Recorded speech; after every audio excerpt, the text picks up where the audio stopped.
Hello student, welcome to अध्ययन पथ। अध्ययन पथ में आपका स्वागत है। Today our topic is research and significance of research. जैसा कि आप देख रहे हो, रिसर्च शब्द से ही हमें यह समझ आ रहा है कि रिसर्च दो शब्दों से मिलकर बना है, एक री और दूसरा सर्च।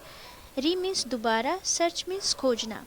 रिसर्च किसी भी विषय के बारे में बार बार खोज करना रिसर्च कहलाता है। यहाँ पे एक परिभाषा लिखी हुई है रिसर्च की, आप देख सकते हो। अगर हम इसे समझने की कोशिश करें सरल भाषा में, तो हम कह सकते हैं कि research scientific and systematic way से की जाने वाली नई जानकारियों की खोज है, पुराने तथ्यों को परखता है, आंकड़ों का विश्लेषण करता है, किसी समस्या का समाधान ढूंढता है। ये सारी चीज़ें रिसर्च कहलाती हैं। कुछ विद्वानों के द्वारा यहाँ अलग अलग परिभाषाएं दी गई हैं, जिनमें से मैंने कुछ दो का लिया है।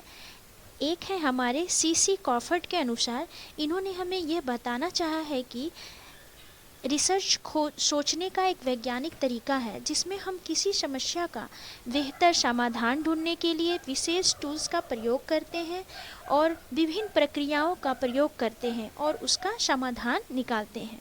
इसी तरीके से क्रेसवेल ने अपने शब्दों में कहा है, शोध एक ऐसी प्रक्रिया है जिसमें हम जानकारी इकट्ठा करके उसका विश्लेषण करते हैं ताकि किसी विषय को गहराई से समझा जा सके।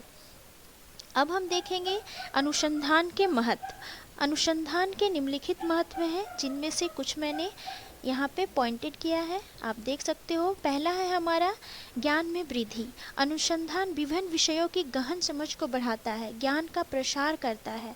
जैसे किसी भी विषय में पर्यावरण, समाज, तकनीकी के बारे में हमारे ज्ञान को बढ़ाता है। दूसरा है हमारा प्रॉब्लम सॉल्विंग, समस्याओं का समाधान। ये समाज में, जलवायु में, शिक्षा की समस्या, जो भी समस्या हमारे सामने आती है उसका समाधान करता है। हम इसको इस तरीके से देख सकते हैं, जलवायु में बार बार जो परिवर्तन हो रही है वो किस कारण से हो रही है, इस समस्या का समाधान करता है, हम उस पर शोध करते हैं। तीसरा है हमारा इन्फॉर्म्ड डिसीजन मेकिंग, सूचित निर्णय लेना। यह नीति निर्माता, सरकार और उद्योग अनुसंधान पर आधारित आंकड़ों को एकत्रित करता है और उसे प्रयोग कैसे किया जाना है ये बताता है। चौथा है हमारा नवाचार और विकास।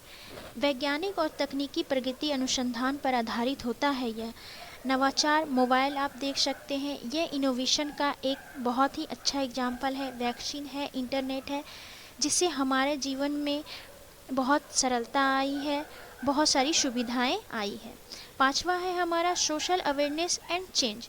यह सामाजिक समस्या को उजागर करता है। जैसे कि आप देख सकते हो, हमारे देश में कई गाँव में, कई जगहों पे बहुत ही गरीबी है, तो वह किस तरीके से इस गरीबी को दूर करना है, इस सामाजिक समस्या को दूर करना है। लिंग असमानता अभी एक बहुत प्रमुख कारण है, इसे किस तरीके से दूर किया जा सकता है, लोगों में अवेयरनेस फैलाई जा सकती है कि लोग इन सब चीज़ों से आगे बढ़ के अपने आप को आगे बढ़ाएं। छठा है एजुकेशनल इम्प्रूवमेंट, शैक्षिक सुधार। अनुसंधान शिक्षण विधियों, पाठ्यक्रम और शिक्षा प्रणाली को बेहतर बनाता है। शिक्षा में क्या क्या नई नई तरीके से बच्चों तक शिक्षा पहुंचाई जा सकती है, जिसमें गरीब बच्चों को ज़्यादा से ज़्यादा इसका लाभ मिले, ये सारी चीज़ें इसमें शामिल होती है। यहाँ कुछ रेफरेंस दिए गए हैं, इसके थ्रू आप अपने स्टडी को और भी स्ट्रॉन्ग बना सकते हो। Thank you.